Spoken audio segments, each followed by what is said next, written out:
Bonjour, chers collègues. Depuis Saint-Louis, je voudrais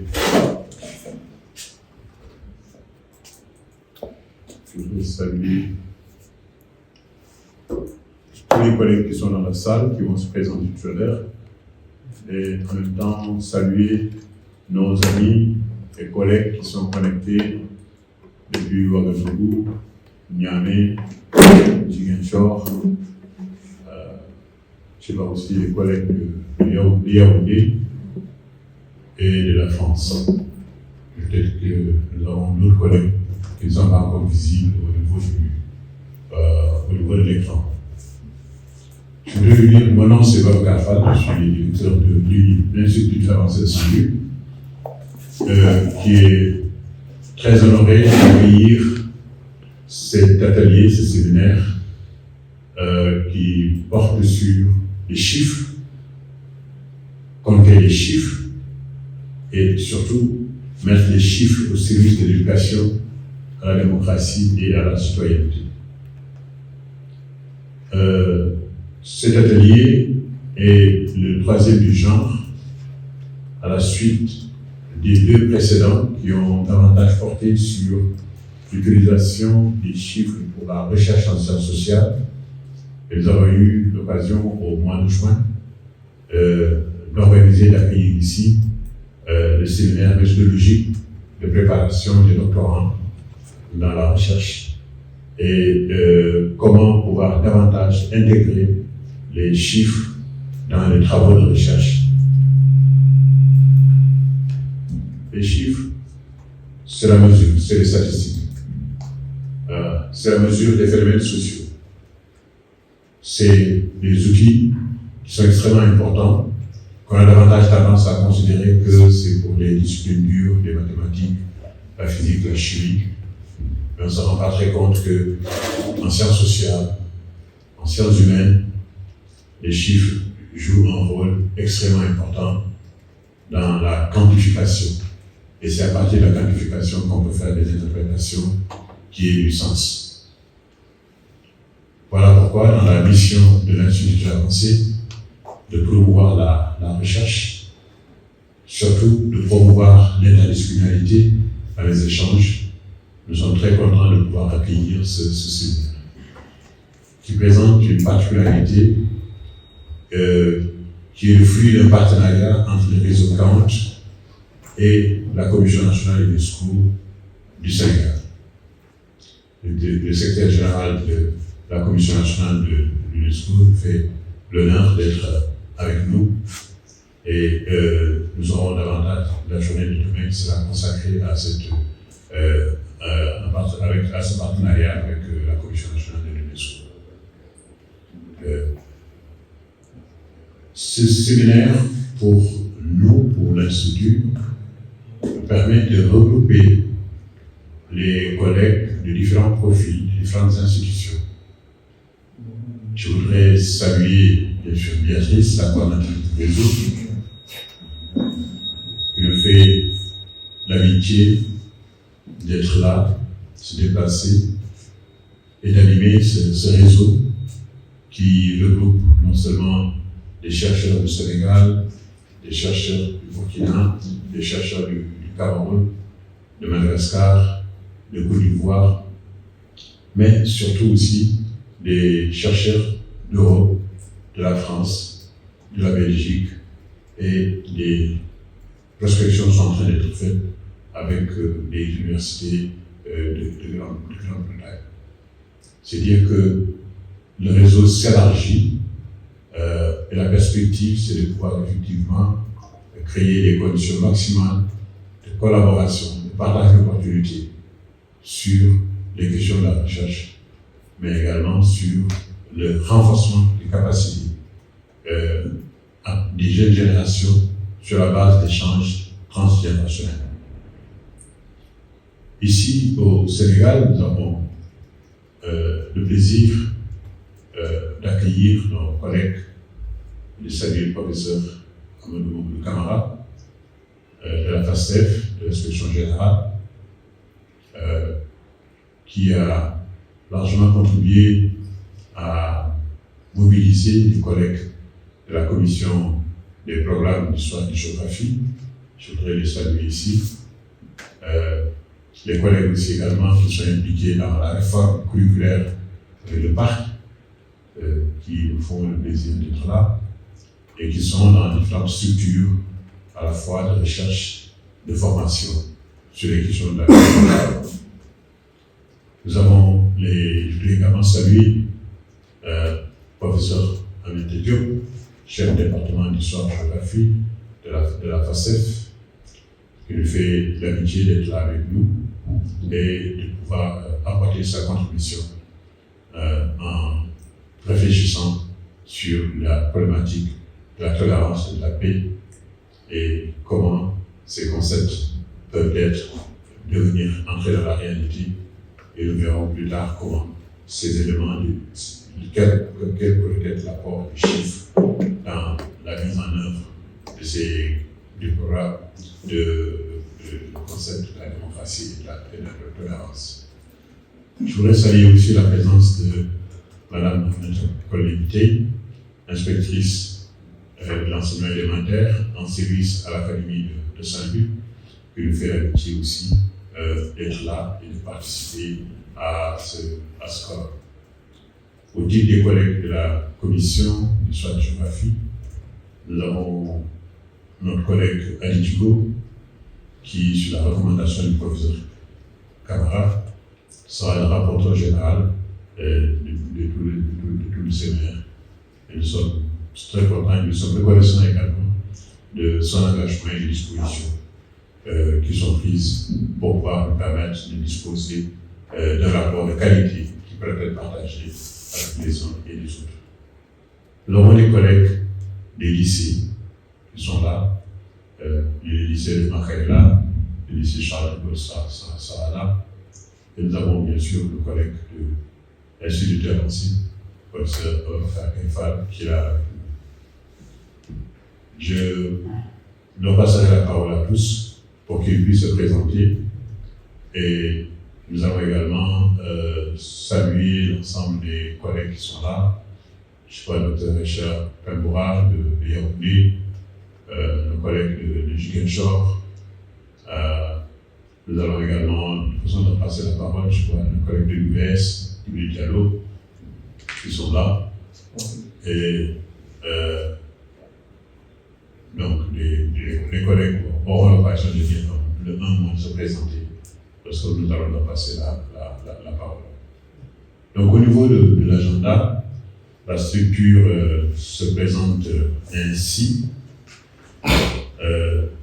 Après ce petit message de bienvenue, nous allons faire un tour de table pour la présentation des différents participants, aussi bien en présentiel qu'en ligne. Ensuite, nous allons donner la parole à Madame Lorraine Michaud de l'Agence universitaire de la francophonie, qui est responsable de projet à Bruxelles et qui, à distance, pourra également lancer un message. Parce que vous savez que ce programme est conduit aussi en concertation avec l'AEF, et une de ses finalités, Béatrice y reviendra, c'est de pouvoir collecter les matériaux qui pourront permettre d'élaborer un projet en concertation avec l'AEF et l'UNESCO pour promouvoir les échanges à la fois entre les différentes universités, mais surtout des échanges aussi qui impliquent des acteurs de la société civile, que ce soit des instituts de recherche, que ce soit des think tanks ou que ce soit des associations professionnelles. Donc le projet qui est envisagé se voudra un projet inclusif de collaboration, de partenariat entre les institutions universitaires, les organisations de la société civile, bref, tous les acteurs qui produisent des savoirs et qui mettent ces savoirs à la disposition des communautés pour les changements de comportement. Voilà pourquoi pour nous c'est très important d'avoir la possibilité de collaborer et d'avoir le sujet de l'AOF. Après l'AOF, professeur Béatrice Touchelet, nous fera la présentation du programme COCOR, ce programme qui porte sur les chiffres comptés les autres, comptés pour les autres, les statistiques, l'intégration sociale, la cohésion politique, les approches croisées. C'est ce programme qu'on essaie de dérouler sur 2 ans, entre 2024 et 2026, et qui devra déboucher sur l'élaboration de ce projet de recherche qui sera soumis pour promouvoir les échanges, comme je l'ai souligné, les échanges entre les universités et la société, créer les conditions d'une inclusion et d'un partage d'expériences intergénérationnelles. Nous aurons la pause après cette première séance et à partir de cette cérémonie d'ouverture, nous allons ensuite entamer la première session pour aujourd'hui qui sera de mettre les statistiques au service de la démocratie à partir de la trajectoire du statisticien et son expérience de statisticien participatif centré sur l'expérience de société d'aménagement et d'exploitation des États du Sénégal, la Sahel. Ce sera notre ami Ousmane Samaké qui va faire cette présentation. La deuxième session portera sur toujours les statistiques au service de la démocratie et nous aurons 2 interventions dans l'après-midi. La première intervention sera faite par notre ami Alex Claudio de l'Université d'Antananarivo de Madagascar. Chiffre démocratie à Madagascar, comment impliquer les jeunes pour qu'ils maîtrisent mieux les chiffres et leurs enjeux. Et ensuite, la deuxième communication sera faite par notre ami Amadou Moussa Fall, professeur d'histoire et de géographie au lycée Charles de Gaulle de Saint-Louis et secrétaire général de l'IA sur le thème de la mesure contre les abus de l'appropriation. Voilà ainsi le programme de la journée d'aujourd'hui. Nous reviendrons à la fin de la journée sur la préparation pour la journée de demain qui sera consacrée, qui sera conduite en partenariat avec la Commission nationale de l'UNESCO. Donc, sur ce, je voudrais passer par faire le tour de la salle et demander aux collègues, à partir de ma droite, de se présenter. Depuis 2012, je suis chargé de mission à l'Institut de l'avancée de Saint-Louis. Merci. Professeur des universités, inspecteur général de l'éducation. Et donc, je suis là pour participer à ce forum en particulier sur la démocratie, les droits de l'homme et la paix. Merci. Je m'appelle Cheikh Ahmed Tidjani. Je suis professeur d'histoire et de géographie au lycée Amadou Ndak de Thiès. Par ailleurs, je suis membre de la commission de géographie. Merci. Bonjour et merci à tout le monde. Je m'appelle Abdoulaye Djibital. Je suis inspecteur de l'enseignement moyen secondaire général. Par ailleurs, coordonnateur pédagogique du projet d'appui au renouveau des curricula. Enseignant au CEDRAC, à l'UGB et à la FASTEF au département de physique. Je suis physicien de formation, même si j'ai changé de métier entre-temps pour devenir sciences d'éducation et ingénieur de formation. Merci. Bonjour l'assistance, je me réponds au nom de M. Sarr, Ahmad Sarr, professeur d'histoire et de géographie au lycée de Mankanyama. Voilà, permettez-moi également de saluer la présence de 2 de mes anciens formateurs à l'école normale supérieure en 2 éléments, le doyen Babacar Fall et le doyen Kamara, que je salue au passage. C'est avec un plaisir également de les retrouver au niveau de ce séminaire. Je vous remercie. Bonjour tout le monde, je m'appelle Papa Diallo. Je suis gestionnaire de la compagnie agricole de Saint-Louis, une société de la place qui font de riz et en soutien. Merci, je vous remercie tout le monde. Tout le monde, c'est Anne-Nicole Lébédé, inspectrice de l'éducation à l'Académie de Saint-Louis, précédemment aussi professeure d'histoire et de géographie. Et c'est vraiment un plaisir de retrouver mes anciens formateurs, vraiment que je salue vivement. Merci. Bonjour tout le monde, je m'appelle Eliman Dian, je suis inspecteur de l'enseignement moyen secondaire en service à l'Académie de Dakar. Par ailleurs, je suis membre de la Commission nationale d'histoire et de géographie. Je vous remercie. Bonjour, c'est Hadi Djigou, professeur d'histoire et de géographie, coordinateur pédagogique de la Commission nationale d'histoire et de géographie au sein du projet d'appui au niveau des curricula et membre de la Commission nationale, et je me réjouis de l'invitation à cet atelier. Merci bien.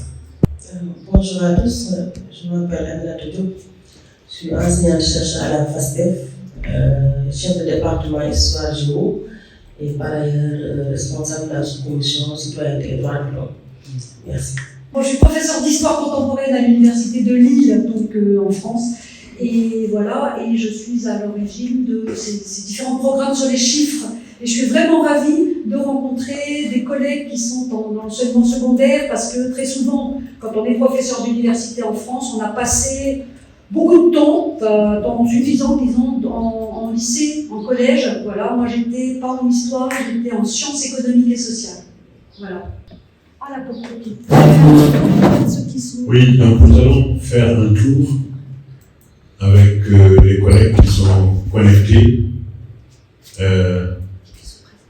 et qui vont se présenter. Alors, de Ouagadougou.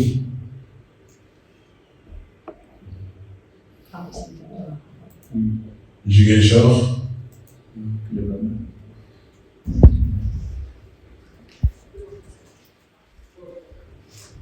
Avec le micro. Le micro, il faut qu'ils ouvrent le micro. Ziguinchor. Pape Mental Diop. Bonjour tout le monde. Bonjour professeur. Bonjour Pape. Pouvez vous présenter? Oui, c'est Pape Mental Diop, docteur en sociologie du tourisme à l'université Assane Seck de Ziguinchor. Merci. Merci. De Dakar, El Hadj Abdou Camara.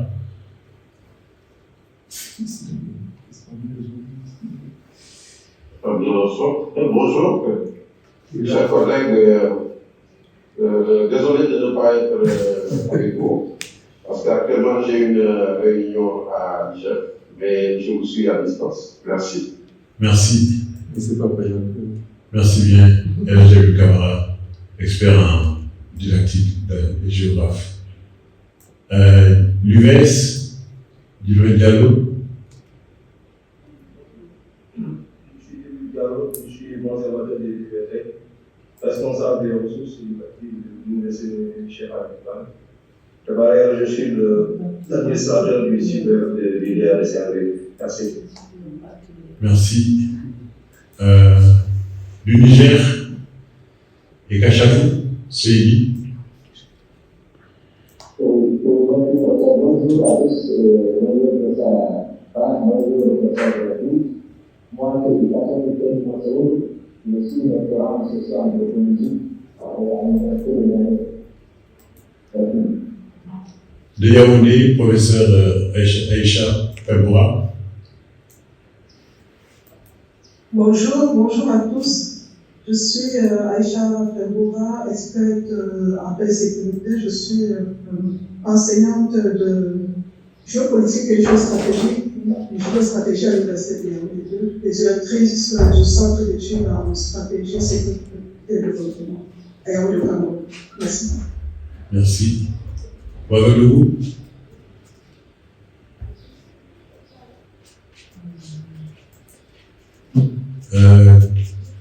Lorraine, je crois. Ah voilà, Lorraine. Alors Lorraine de Daniel. Lorraine. Bonjour. Oui, bonjour à toutes et à tous. Je suis ravie d'être parmi vous aujourd'hui. Merci Béatrice de m'avoir invitée. Est-ce que vous voulez que je parle maintenant du social AEF? Non, on fait juste un tour de table de présentation. Voilà, présente la parole. Donc, je suis Laurette Michaud, je suis de l'Agence universitaire de la francophonie et je suis en charge du programme intensif. Merci. Ludovic, Jugacher toujours là. Qui ne s'est pas encore présenté? Salut les billes. Oui, salut les billes. Elle a pu bouger. Voilà, donc peut-être qu'on aura l'occasion, si les autres se manifestent, de prendre la parole et de se présenter. Donc voilà, donc vous voyez très bien que nous avons ce panel assez riche, la présentielle et la distance, pour pouvoir effectivement nous permettre de partager les informations et de faire progresser la problématique de la question de la citoyenneté, la question de la démocratie, la question de la paix, de la tolérance et les interactions que nous pouvons trouver entre ces concepts et quel usage nous pouvons faire des chiffres. Encore une fois, ce projet est conduit en partenariat avec l'AEF et je voudrais en profiter pour remercier Madame Lorraine d'être là, et également de pouvoir nous adresser un message. Madame Lorraine, vous avez la parole. Merci beaucoup à l'Europe occidentale, auquel j'appartiens. Et au sein de cette direction, nous déployons deux programmes phares, le programme collectif et intensif. Et j'en arrive donc au programme intensif, qui est le programme qui soutient depuis la fin de l'année dernière le projet COCOR qui nous réunit aujourd'hui. Alors, sur le programme intensif, trois petits mots. Intensif, c'est un programme qui a été créé en 2021 pour soutenir les consortiums qui vont candidater à des appels à projets nationaux, européens ou internationaux. Ce qui est important de retenir, c'est que c'est un instrument d'accélération. On soutient pendant 18 mois, grand maximum, les consortiums, et ces consortiums s'engagent à présenter une ou plusieurs candidatures. Pendant cette période, nous accompagnons le projet en mobilisant un financement tremplin. En l'occurrence, c'est 25 000 € au COCOR. Nous identifions les compétences et les partenaires dans notre grand réseau de membres. Nous faisons de la veille aussi sur les opportunités de financement et nous valorisons les résultats auprès du public scientifique et institutionnel. Merci et Lorraine, c'est nous qui vous remercions pour cette collaboration précieuse et cet accompagnement de l'AEF, non seulement pour ce projet, mais également pour ce qui sortira de ce projet. Donc merci beaucoup. Nous savons que vous avez des contraintes, mais malgré ces contraintes, vous prêterez une oreille attentive et de temps en temps, nous serons très ravis de pouvoir connecter et de suivre un peu la température des échanges ici à Saint-Louis. Il y a des choses aux amis de Bruxelles et merci pour avoir été connectés. Merci à vous. Merci. Nous allons passer la parole à Béatrice Tuchelet, l'initiatrice de ce programme. Béatrice a été très persévérante pour avoir construit ce réseau à travers le monde aujourd'hui qui s'élargit de plus en plus et qui permet de constituer, de mettre en place une nouvelle culture de la recherche avec la valorisation et les résultats de la recherche. Béatrice, vous avez la parole.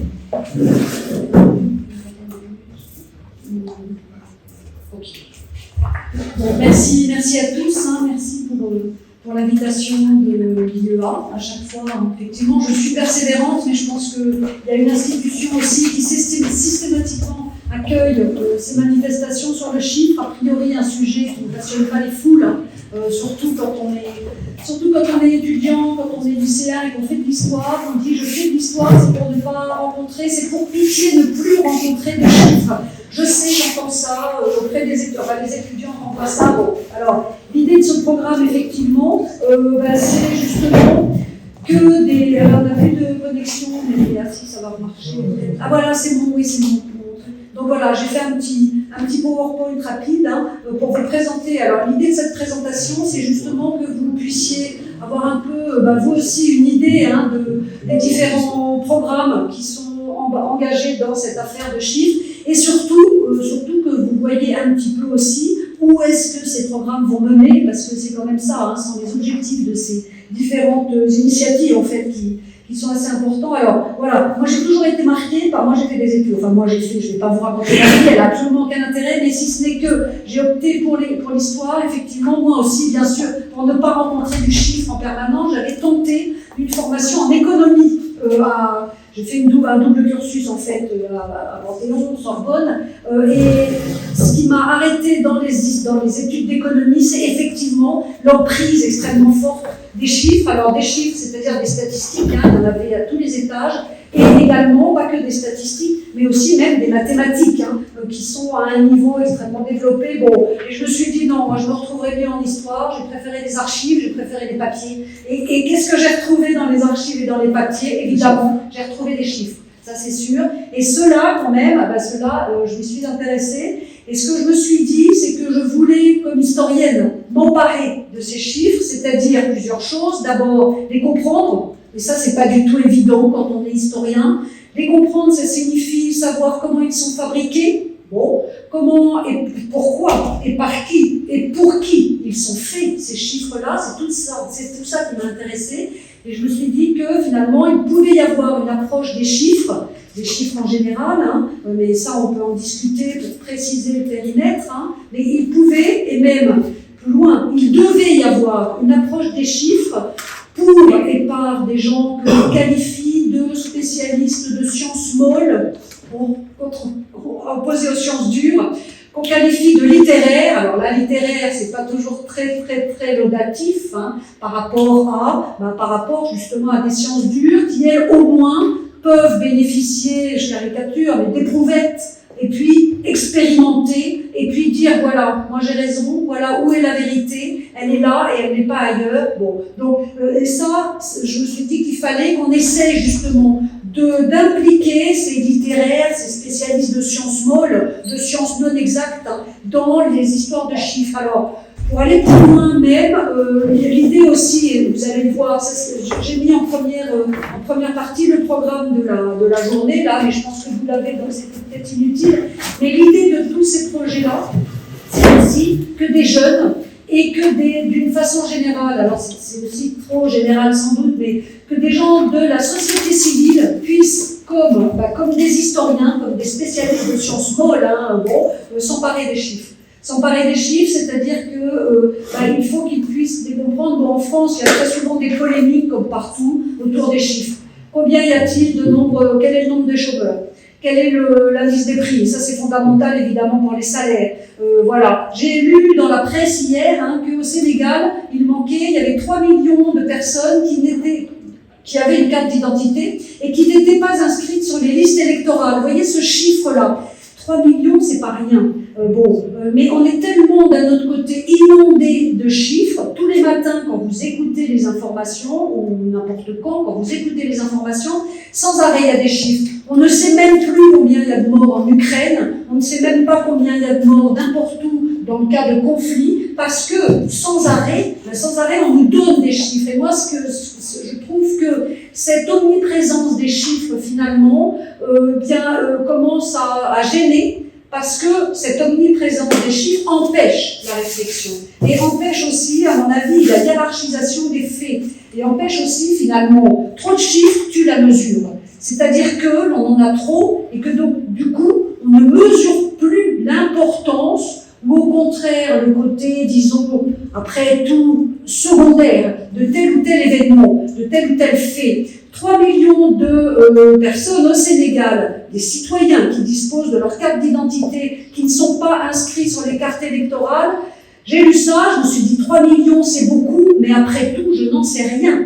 C'est peut-être complètement négligeable par rapport à je ne sais pas quoi, vous voyez. Donc, évidemment, ça n'est pas aux journalistes qui couvrent l'information de dire voilà, 3 millions c'est beaucoup, c'est pas beaucoup, mais on manque quand même complètement de repères avec cette information.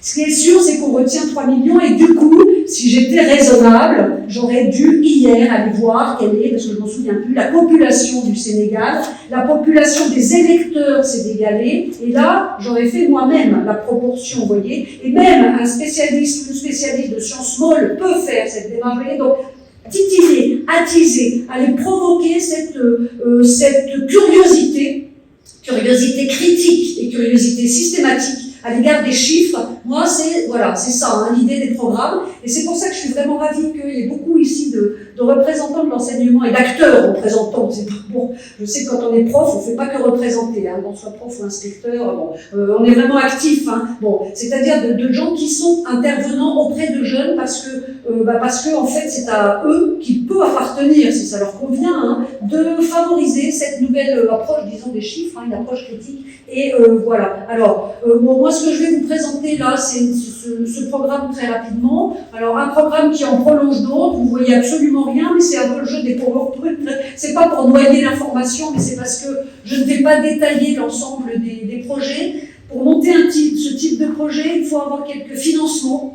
Bon, c'est un peu logique, surtout si vous voulez monter ce type de projet, non pas dans un cadre qui est le mien, enfin ça aurait pu être tranquille, moi, d'organiser ce type de recherche à l'échelle de la France. C'est ce qui se fait d'ailleurs parce qu'il y a un programme là qui est financé, c'est l'Agence nationale de la recherche, qui finance un projet de recherche justement qui s'appelle Compter en situation coloniale. Alors compter en situation coloniale, compter c'est l'approche des chiffres. Pourquoi la situation coloniale? Parce qu'il nous a semblé, hein, c'est un travail d'équipe à chaque fois. Si je dis mais c'est nous, hein, vous interprétez c'est nous, enfin bon, bref, voilà. Et du coup ici, il m'a semblé que la situation coloniale pouvait représenter une véritable caricature de l'emprise du chiffre, de la définition de chiffres qui ne tiennent absolument pas compte du contexte. Les Français arrivent, les colons arrivent et puis imposent des façons de compter. C'est important pour eux, ces Français, hein, parce qu'ils veulent avoir l'impôt, ils veulent la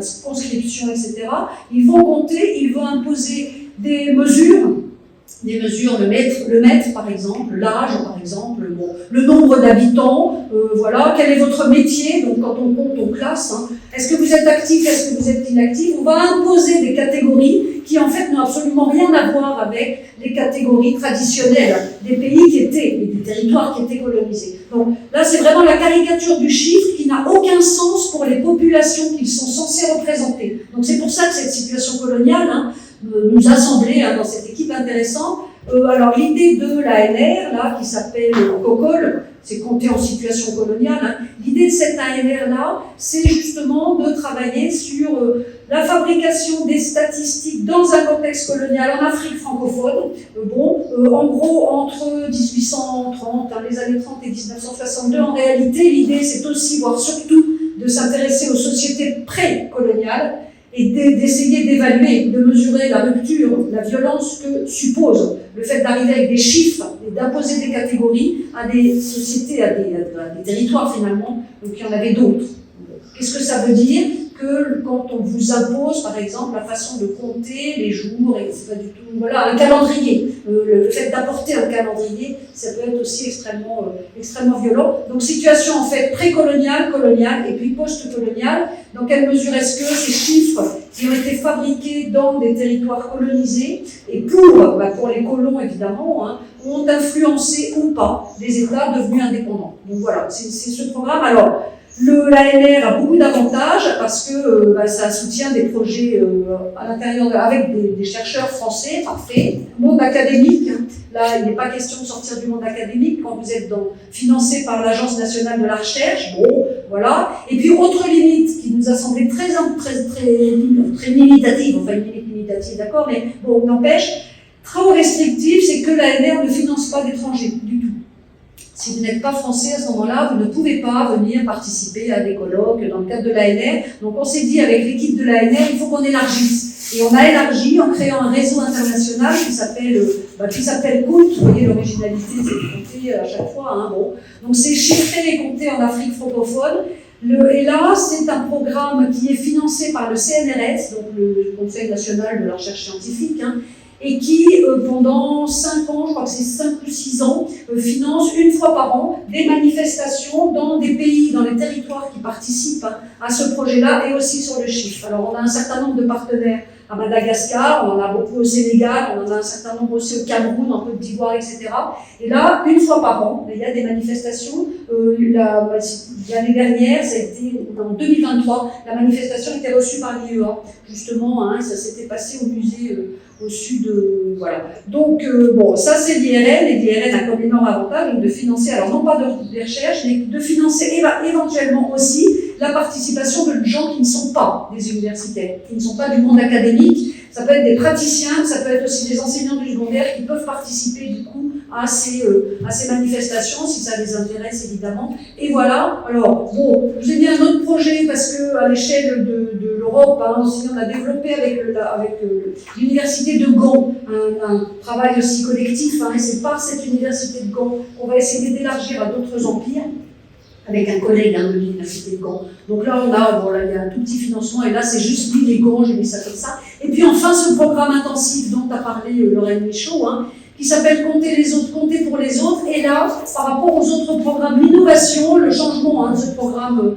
intensif-là, c'est qu'il est très ouvert, et il est particulièrement ouvert à des non-académiques. Parce que les académiques et la recherche, l'objectif de ce programme intensif, ça n'est pas de développer la recherche sur la fabrication des statistiques, mais c'est de développer les partenariats autour de la fabrication des chiffres, hein, d'une façon générale. Donc, compter les autres, compter pour les autres. Que font les classifications statistiques aux populations qui sont classifiées, qui sont classées, qui sont mises dans des colonnes, mises dans des cases? Quel est l'impact, hein, et pourquoi est-ce qu'on met ces personnes-là dans des colonnes, dans des cases, celle-ci, pas celle-là?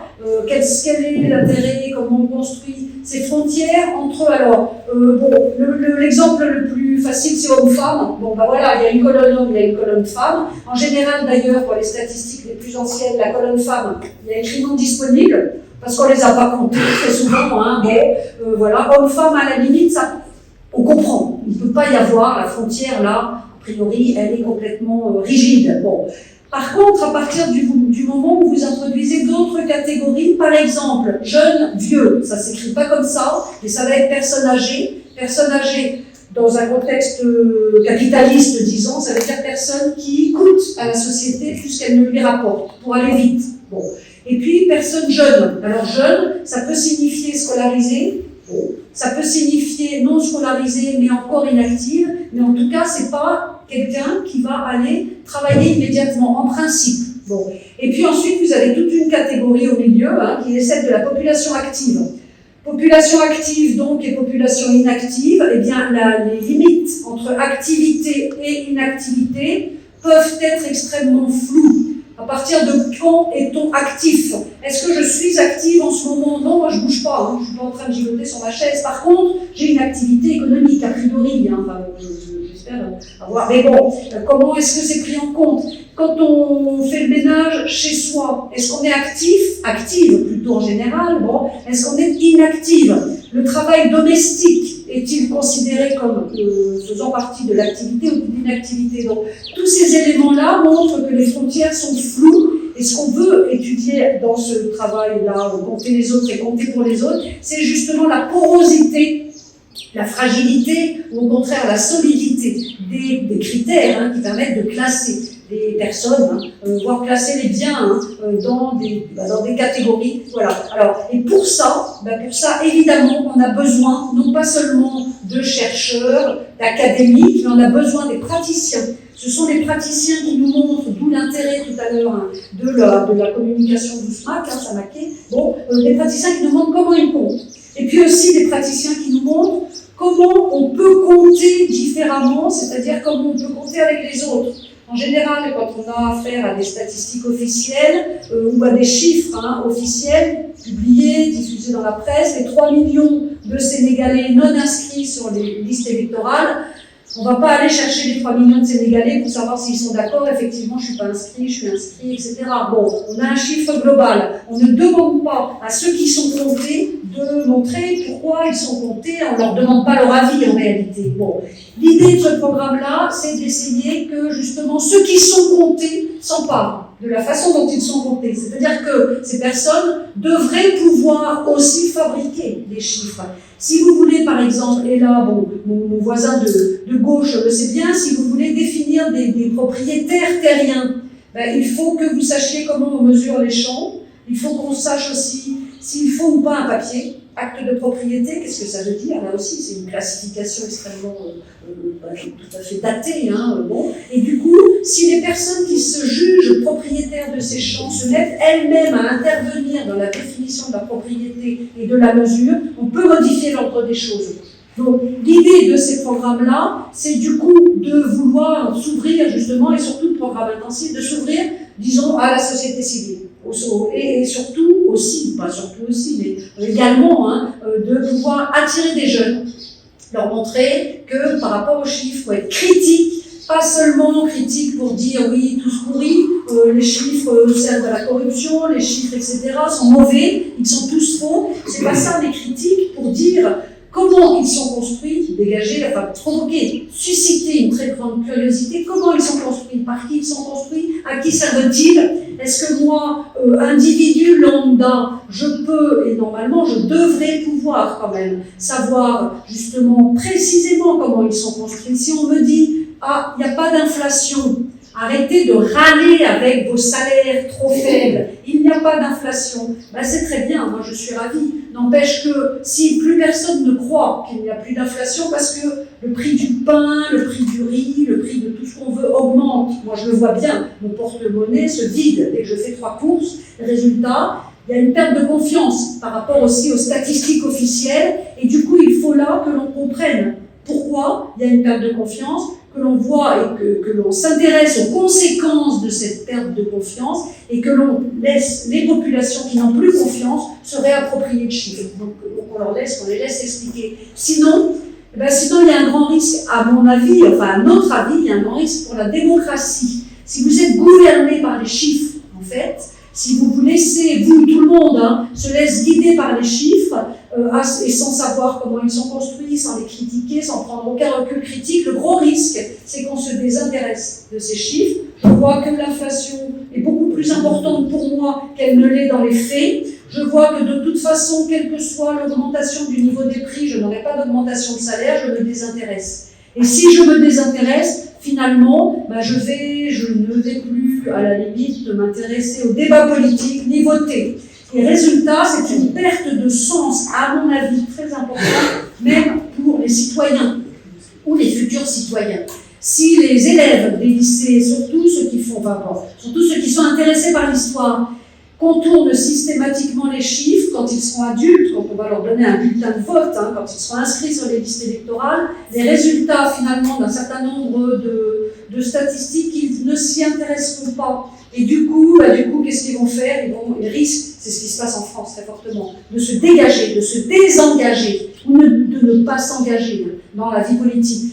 Et résultat, ils sont des victimes toutes choisies pour les discours populistes. En France, par exemple, bon, c'est le pays que je connais le mieux, hein, donc je suis désolée si j'en parle beaucoup, mais en France, on a en ce moment une véritable campagne, en ce moment, ça fait un moment que ça dure, hein, mais contre l'immigration, vous le savez bien, c'est connu à l'échelle du monde. On a du coup des chiffres qui correspondent à peu près à n'importe quelle évaluation. En fait, on ne sait pas très bien, évidemment, mesurer ces flux migratoires. Mais on nous dit, et même le Premier ministre peut nous dire, on a une vague, on va être submergé par le mouvement de migration. Mais il faut interroger les chiffres. Qu'est-ce que ça veut dire submerger? Il y a à peu près, un peu moins, de 70 millions de Français. Quels sont donc les flux migratoires en France, hein, enfin, bon, à l'échelle choyenne, mais qu'est-ce que ça représente par rapport à la population? Si c'est 50 millions d'individus, d'accord, submersion, c'est peu de le dire, mais là, on a déjà vécu ça, ils arrivent avec des chars, ils passent par les Ardennes, et c'est 2 occupations allemandes, récentes, etc. Bon, si c'est vraiment une submersion, si c'est pour vous occuper, si c'est pour vous manger votre pain, on a déjà vécu ça, c'était la Première et la Seconde Guerre mondiale, mais tout le monde, hein, bon, voilà. Résultat, qu'est-ce que ça signifie? Submersion, moi je veux bien qu'on emploie ce terme-là, mais il faut chiffrer. Il faut évaluer.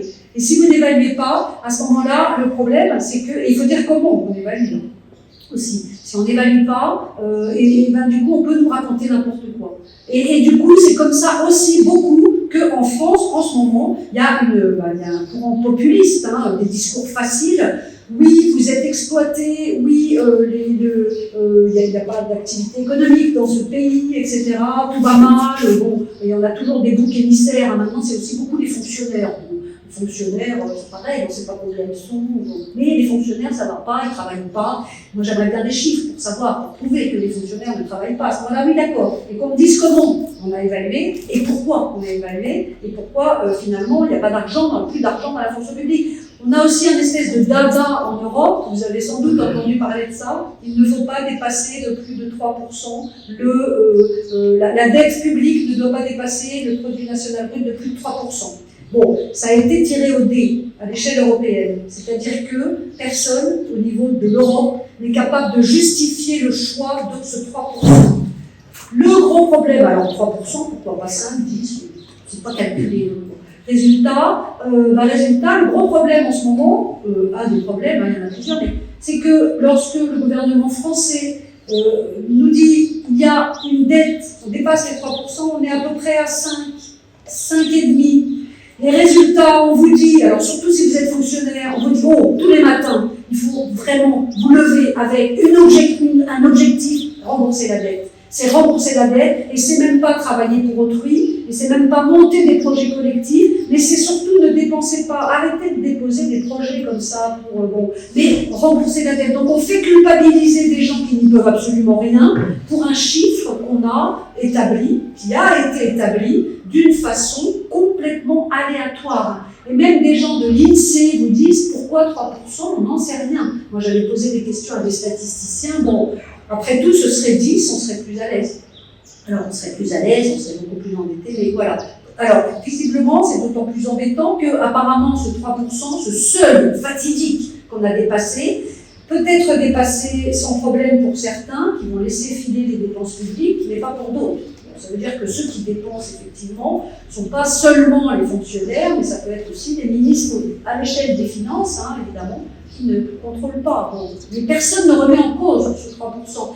C'est ça qu'il faudrait prendre en compte pour éviter de tous les matins se réveiller. Moi, ça ne me donne pas trop de migraine, mais avec cette obsession, il faut que je rembourse la dette. Aujourd'hui, je ne sais pas comment je peux rembourser la dette. En tout cas, on va me le faire rembourser comme à tout le monde. Mais bon, bref, voilà. Donc, ce programme-là, c'est ça. Et c'est pour ça que ce projet intensif, là, le dernier tout en bas, me paraît très important parce que l'idée, c'est, alors, non seulement en France, mais aussi dans d'autres territoires francophones, d'essayer de faire prendre conscience de ça. Et c'est pour ça que aussi, l'intérêt de ce programme aussi, c'est que en 18 mois, comme l'a rappelé Lorraine Michaud, son objectif c'est de déposer des projets, de candidater à des projets qui permettent d'approfondir ces questions-là, qui permettent surtout en fait de les diversifier, donc de les soumettre à discussion, et puis aussi d'élargir le réseau. C'est-à-dire qu'il va falloir, en termes de ce projet intensif, que d'autres institutions, oui, parce qu'il y a l'IEA, mais que beaucoup de partenaires participent. Alors, participe, ça ne veut pas dire être là tous les jours à réfléchir, mais ça peut vouloir dire aussi être les courroies de transmission de ces idées, ce qui supposera évidemment un certain nombre de réunions, de se mettre d'accord sur des thématiques, comment on peut faire. Moi, j'ai perdu la main au niveau je suis incapable de dire maintenant comment j'expliquerai les chiffres à des élèves de seconde, par exemple. J'en sais rien, je l'ai fait, évidemment, j'étais prof de sciences sociales, donc on était sans arrêt dans cette approche critique. Mais bon, ça a sans doute beaucoup changé en fonction du public aussi. C'est certainement très différent. C'est évident que si vous vous adressez à des gens, à des élèves de l'enseignement primaire ou secondaire, c'est pas la même chose. Mais si on commence pas en primaire, à mon avis, on rate une étape. C'est-à-dire que si vous ne commencez pas en primaire en disant « Attends, arrête d'écouter tout ce qu'on dit ». Alors évidemment, bon, vous allez endormir tout le monde, hein, mais n'empêche que peut-être que cette prise de conscience doit commencer très jeune, à mon avis. Hein, bon, si on commence en lycée, en collège, c'est peut-être un petit peu trop tard, mais voilà. Donc essayez d'avoir des relais dans le sens très général, la société civile, pour justement pour réfléchir à cette question du chiffre, hein, essayer justement de s'en emparer. Voilà. Alors il y a un certain nombre de projets que l'on vise, de programmes de recherche que l'on vise. Il y en a qui sont exclusivement, parce qu'ils ne financent que ça, académiques, c'est-à-dire réservés à un groupe de chercheurs qui va proposer un projet, etc. Mais il y en a aussi, et c'est pour ça qu'on avait pensé à l'UNESCO, parce qu'il y en a qui sont beaucoup plus ouverts justement à toutes ces thématiques, hein, de démocratie, de citoyenneté, aussi enseignement, bien entendu. Et là, c'est l'UNESCO. Alors, il y a plusieurs programmes. L'UNESCO. Le gros avantage de l'UNESCO, alors le gros inconvénient, c'est qu'il n'y a pas de financement, ça, il ne faut pas se faire d'illusions, mais l'énorme avantage, c'est que l'UNESCO vous donne un label. Ça veut dire que vous pouvez rajouter, c'est pas juste, on ne fait pas collection de logos, hein, mais vous pouvez rajouter, alors quand je dis vous, moi par exemple, pour mon université, ce serait très important que l'UNESCO accorde un poinçon, ça veut dire label, l'UNESCO, UNITWIN ou un autre projet, parce que mon université reconnaîtrait et serait aussi reconnue comme porteuse de l'importance de ce type de projet. Ça permettrait sans doute à l'intérieur aussi de faciliter des coopérations pluridisciplinaires, ce qui n'est pas toujours évident à faire. Hein, bon. Et voilà. Et du coup, ce serait, disons, un label qui serait important et surtout qui serait important parce que l'UNESCO, évidemment, permet d'établir des liens, d'établir des ponts entre des régions dans lesquelles il y a, elles sont partout, de commissions UNESCO, bien entendu, hein, et puis d'autres régions qui, a priori, ne sont pas censées beaucoup échanger. Voilà. Alors, il y a un projet qui s'appelle UNITWIN, et il y a un projet aussi, enfin, il y a deux programmes. Le programme, il y a d'abord une chaire UNESCO. Chaire UNESCO, c'est attaché à une personne. Hein. Bon, ça, le gros problème de tous ces programmes, c'est que c'est attaché à la personne, et si la personne disparaît ou n'importe, à ce moment-là, tout s'évapore. Donc ça, moi, c'est ce qu'il faudrait éviter, je pense, là. Et par contre, il y a un programme qui s'appelle UNITWIN. Alors, UNITWIN, c'est jumelle, hein, donc c'est un réseau, en fait. C'est créer un réseau entre plusieurs UNI, c'est université, mais en réalité, c'est beaucoup plus large que ça. Créer un réseau d'abord entre universités, et puis créer un réseau aussi beaucoup entre différentes universités, et puis des institutions, et puis même, pourquoi pas, des associations, pourquoi pas des ONG, qui s'empareraient ensemble, à différents niveaux, bien entendu, hein, de ces problématiques du chiffre. Donc voilà, c'est ça l'idée, et c'est pour ça que d'ailleurs que je suis ici, pour vous présenter tout ça. Alors, vous avez en dessous, on voit absolument rien, mais un carnet de recherche. Tous ces projets-là, tous ces programmes qui sont effectivement engagés, vous avez un blog, un carnet de recherche qui s'appelle Chiffre Empire. Donc si vous tapez sur n'importe quel moteur de recherche Chiffre Empire, en un seul mot, et avec un seul E, vous allez tomber sur justement beaucoup de manifestations qui ont été filmées par les deux techniciens que je remercie vraiment beaucoup parce qu'à chaque fois on a des petits films YouTube qui sont vraiment très très utiles. Donc vous tombez et vous avez accès du coup à toutes les manifestations qui sont organisées dans le cadre de l'ANR, dans le cadre de l'IRL, donc le réseau, dans le cadre du LAI, il n'y a pas encore grand chose, et puis aussi le programme intensif. Donc si vous pouvez regarder, évidemment c'est en accès libre, évidemment vous pouvez aussi commenter, toute contribution est bienvenue. Je veux bien passer à d'autres diapositives. Voilà. Alors, les objectifs, là je ne vais parler que de l'intensif, du projet AUF qui nous réunit aujourd'hui. Donc les objectifs, c'est en gros ce que je vous ai raconté, mais là un peu résumé. On constate l'emprise croissante du chiffre sur les sociétés, sur les personnes à l'heure actuelle. L'emprise croissante des chiffres sur les décisions politiques, mais pas que politiques d'ailleurs, décisions sociales, décisions économiques. On part d'un point de vue évidemment d'une hypothèse très forte, c'est que ces chiffres ne sont très peu, trop peu à mon avis, discutés. Autre point de départ, hypothèse très forte aussi, a priori on peut même dire, même souvent l'histoire c'est un peu bon, mais ces chiffres souvent sont employés, sont utilisés pour remplacer des arguments. C'est-à-dire que l'on vous dit, ah non, on ne peut pas vous augmenter, on ne peut pas augmenter vos salaires parce que l'inflation est faible et vous ne pouvez pas discuter. On vous dit, on va fermer des classes. En France, il y a beaucoup de fermetures de classes, en particulier dans les écoles primaires, beaucoup de fermetures de classes parce que la démographie, vous comprenez bien. Mais en réalité, quand vous êtes en classe devant votre salle de 40 élèves, vous ne comprenez pas. Résultat, vous voyez, il y a une utilisation du chiffre. Si, je vous assure, la démographie montre qu'il y a moins de jeunes. Très bien, mais il y a moins de jeunes en Lozère. Il y a moins de jeunes dans le centre de la France. Mais dans la région parisienne, et en particulier dans les départements, dans les arrondissements, disons, les moins riches, c'est évidemment pas à Neuilly, mais dans les arrondissements les moins riches, là, la population ne diminue pas. Et là, justement, là, on manque de chiffres. Par contre, on ferme des classes. D'où, bien entendu, là, ça va commencer, on est en février, donc on prépare la rentrée prochaine. Bon, ça va commencer, on va voir fleurir, non pas des très belles banderoles comme ici, commission, UNESCO, etc., ou bien Réseau Cône, on va voir fleurir partout, devant toutes les classes, devant toutes les écoles, maternelles et primaires. Refus, on ne veut pas la fermeture de cette classe, parce que, alors là, ils ne peuvent pas argumenter, mais les instituteurs, eux, savent bien que leurs effectifs augmentent. Ils savent bien aussi qu'on a des programmes il faut inclure les handicapés. Il faut inclure les handicapés dans les écoles, très bien, bon d'accord, mais si l'instituteur est seul face à une classe plus des handicapés, c'est absolument impossible.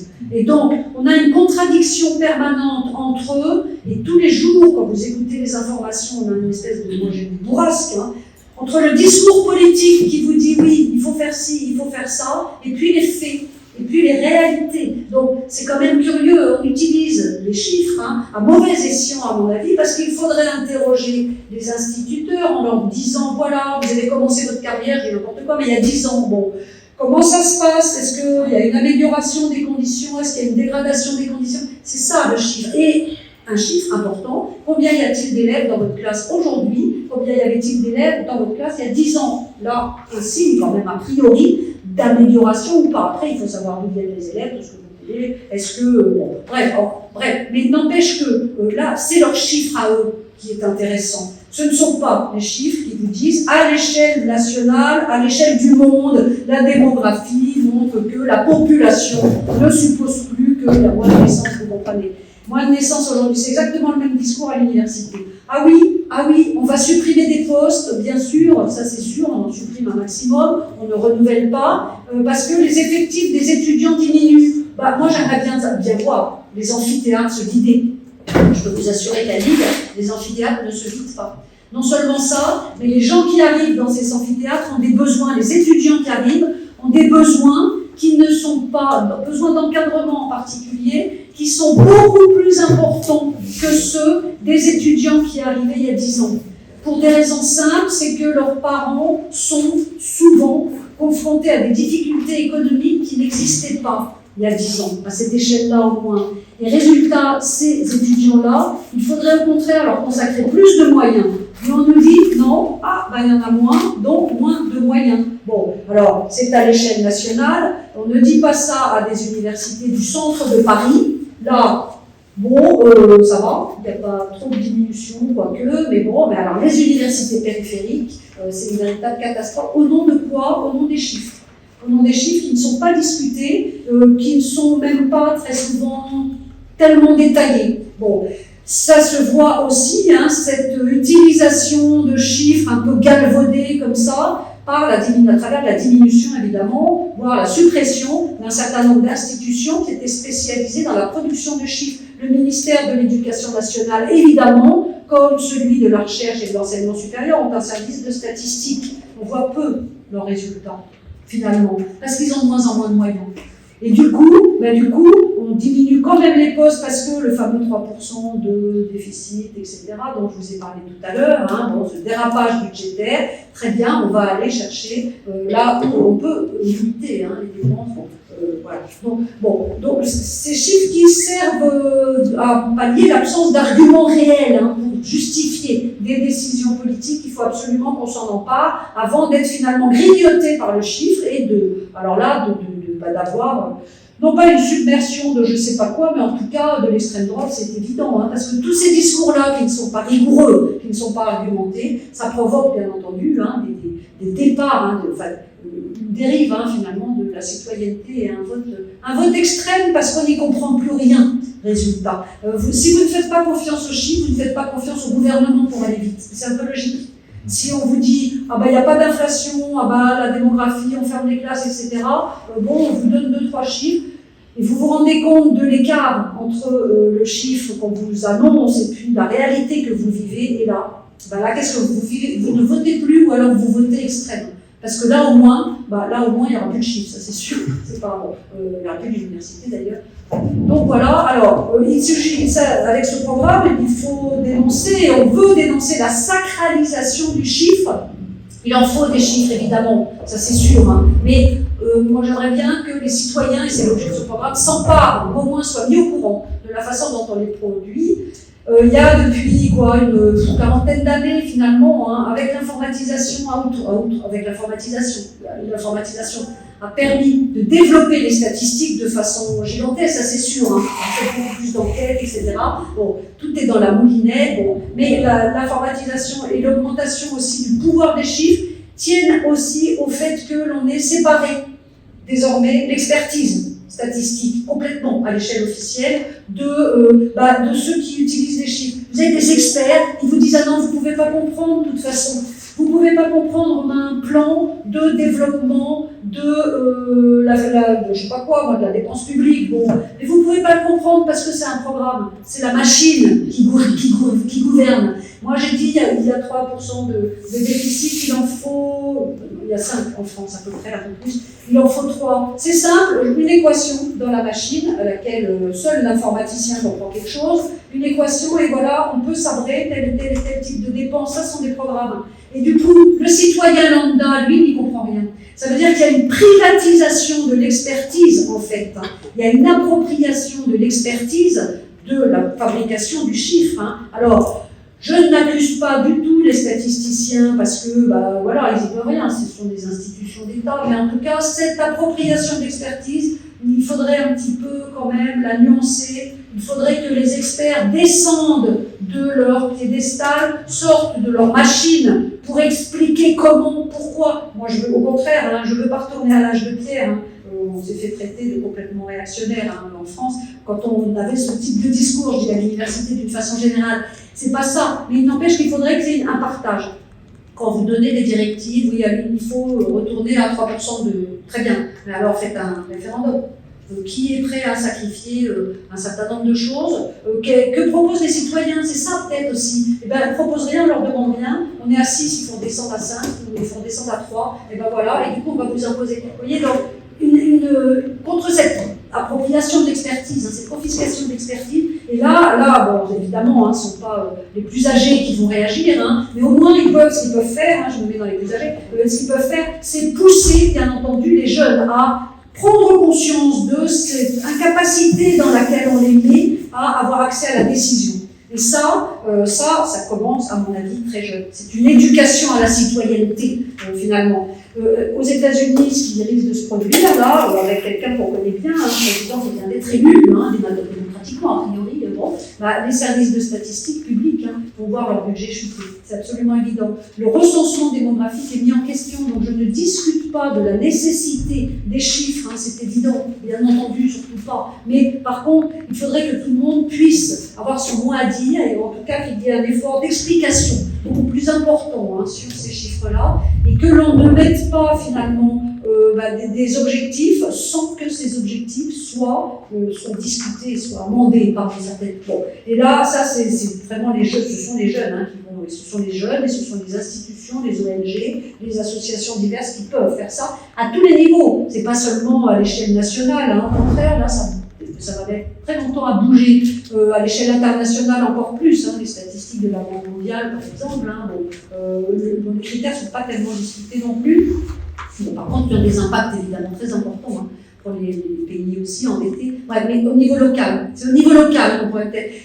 À l'échelle d'une classe, par exemple, pourquoi pas faire des petites études montrant l'impact et montrant finalement l'emprise du chiffre. Bon, voilà, alors évidemment, tout le monde va partir en courant parce qu'on vous dit chiffre, bon, mais il y a peut-être moyen de faire un atelier sur la façon dont le chiffre peut jouer un peu sur votre quotidien, et puis le chiffre qui le décide et pourquoi. Alors, bon, quelque chose de... Enfin, je sais pas, bon, alors évidemment, c'est un peu la caricature, mais si vous prenez l'heure, par exemple, alors il ne faut pas faire une contestation permanente, mais l'heure c'est quoi? Alors il ne faut pas non plus que ça soit la pagaille dans la classe, que tout le monde arrive à l'heure, mais on vous impose finalement des critères, qui sont des critères très souvent chiffrés. La mesure, on vous dit A et 1 font 2, bon d'accord, mais alors critiquer ça, c'est peut-être pas au niveau de l'enseignement primaire qu'il faut le faire, mais habituer à voir le chiffre différemment, habituer à déconstruire le chiffre à travers des petites expériences. Bon, combien y a-t-il de mètres carrés chez vous? Combien êtes-vous? Et alors, qu'est-ce que ça fait de savoir que vous êtes 2 dans 20 mètres carrés, chacun a 10 mètres carrés, d'accord? Et par rapport à d'autres, est-ce que c'est beaucoup? Est-ce que vous êtes dans le luxe? Est-ce que vous n'êtes pas, etc. Vous voyez, ça peut aussi... quel est l'espace dont vous disposez pour travailler? Tout ça, des enquêtes de l'éducation nationale le font. Bon, voilà. Et alors là, ils s'empareraient de ces chiffres-là. Qu'est-ce qu'on en fait de tout ça? Eh ben, on montre l'importance du chiffre. Si vous avez 0,05 m² pour travailler le soir en rentrant chez vous, ben, celui qui a un bureau entier, évidemment, des inégalités. Alors, bon, mais il n'empêche, c'est l'importance du chiffre. Et résultat, c'est là qu'on peut aussi faire prendre conscience de l'intérêt, enfin de l'importance de la décision politique, l'histoire de la répartition des revenus, le nombre d'écoles, le nombre de feux rouges, tous ces nombres-là dépendent directement des données chiffrées. Et là, ce serait bien que des citoyens, et en particulier les plus jeunes, prennent conscience de ça, parce que c'est pas toujours le cas, et puis, et pour cause, on en est tellement éloigné, et puis aussi, trouver des moyens, on cherche des moyens de faire différemment, et tout ça, évidemment, c'est l'objectif de COCO, donc compter les autres, compter pour les autres. Il y a aussi une idée derrière ce titre, compter les autres pour compter pour les autres, c'est le fait que la façon de compter, et surtout le résultat, donc le chiffre, va contribuer très largement à invisibiliser des catégories. Pendant des années, des décennies, les femmes n'ont pas compté. Ça veut dire que dans les recensements, je vous disais tout à l'heure, mais en Europe c'est exactement la même chose qu'ailleurs. Pourquoi? Parce que c'était pas une main-d'œuvre intéressante. En réalité, c'est elle qui faisait vivre les pays, ça c'est évident. Bon, mais n'empêche que les femmes n'ont pas compté, elles ont été invisibilisées. En France, on dit que le travail des femmes est très longtemps resté complètement invisible, parce qu'elles n'étaient pas salariées, forcément,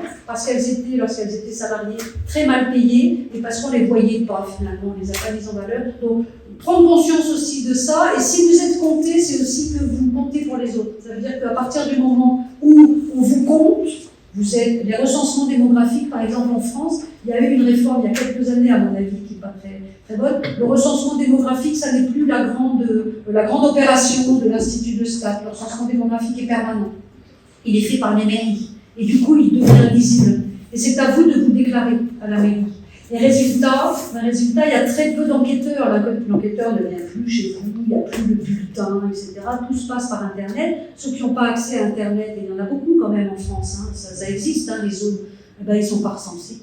Du coup, voilà. Donc, on a là un changement de pratique, et on a l'impression, du coup, enfin moi j'ai l'impression, clairement, que puisque je ne compte plus pour l'INSEE au moment de ce recensement démographique, on ne vient plus me chercher avec mon bulletin. Donc, c'était lourd, d'accord, c'était cher, d'accord, les résultats étaient très lents à obtenir, quoi qu'avec l'informatique, bref. Bon, à ce moment-là, je peux avoir tendance à dire, l'INSEE n'existe plus. Effectivement, si je demande à des étudiants d'histoire, et même en histoire économique, c'est quoi l'INSEE?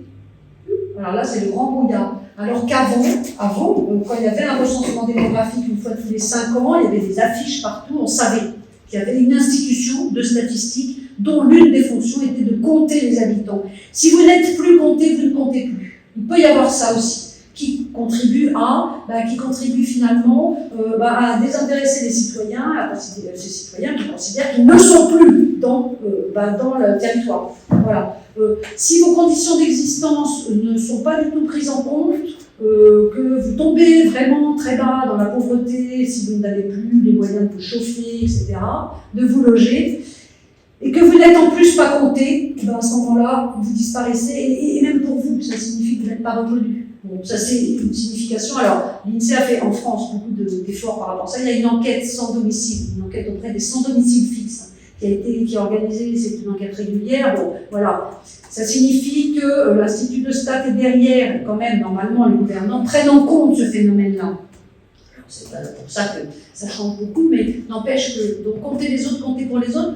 Dans d'autres sociétés, dans d'autres civilisations, le fait d'être compté, ça a deux sens. Hein. Si on me compte, je meurs.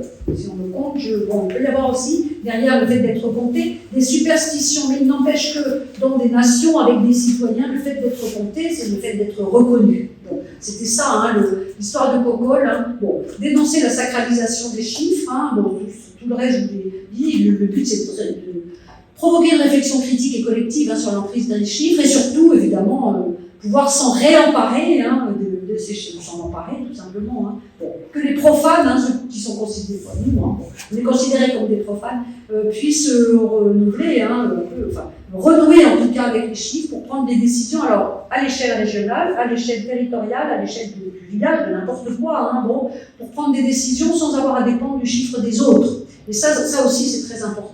Parce que du coup, vous allez modifier complètement la façon d'appréhender un territoire, un paysage, une population. Bon, on ne va pas vous dire, tiens là, il faut mettre un feu rouge, qui va être en plein milieu du carrefour, personne ne comprendra rien, mais on mettra le feu rouge là où il le faut. Enfin, il y a besoin aussi. Voilà. Donc, rendre l'initiative aux citoyens, c'est ce que je vous ai dit, les réintroduire dans le débat public, en refaire des acteurs de la vie politique, économique et sociale. Donc, se réapproprier les chiffres qui gouvernent, autrement dit, réinsuffler, redonner vie à la démocratie qui, dans plusieurs pays, hein, et à mon avis, en Europe en particulier, assez menacée hein, à l'heure actuelle. Alors, le Sénégal, c'est différent, là, vous êtes dans un renouveau politique, bon, et ça, et c'est pour ça que c'est pas du tout un jugement de valeur, hein, mais il y a une dynamique qu'on ne trouve pas ici, hein, d'après ce que je comprends, qu'on ne trouve pas, qu'on ne trouve plus du tout en Europe. Où justement, ce sont les discours populistes et c'est le laisser-aller et je confie les affaires à des experts que je ne comprends pas, qui ne comprennent pas, que je ne vois jamais d'ailleurs, parce qu'ils sont plus dans le métro, dans les transports en commun, vous ne les voyez pas, hein, ils ont leur chauffeur, leur voiture. Donc, on crée là, on est en train de créer une société complètement à deux vitesses, et il faut absolument renouer, à mon avis, hein, remettre les deux ensemble, parce que se réapproprier ces chiffres et puis éviter la prédation par l'expertise. Voilà. Alors, public cible, chercheurs, citoyens, camerounais, français, etc. Des centres de recherche, des universités, lycées, collèges. J'ai oublié les classes en dessous des collèges, mais ça c'est un tort, excusez-moi. Associations, mais de toute façon, j'ai pas mis les trucs point, mais évidemment, hein, il faut des points, parce que c'est évidemment très ouvert. Et mais la suite, il n'y en a pas 50, hein, des diapositives. Voilà. Donc, pays d'intervention.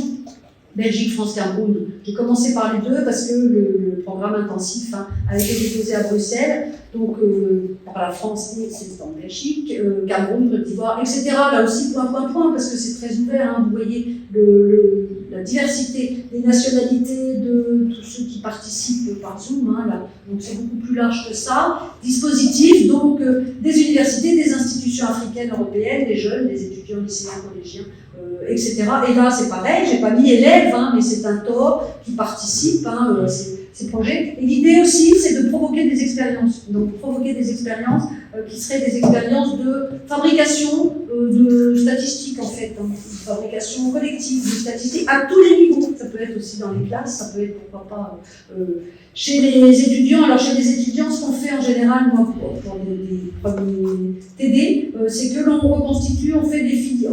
On reconstitue ensemble avec la classe, hein, quand ils ne sont pas trop nombreux, les filières généalogiques.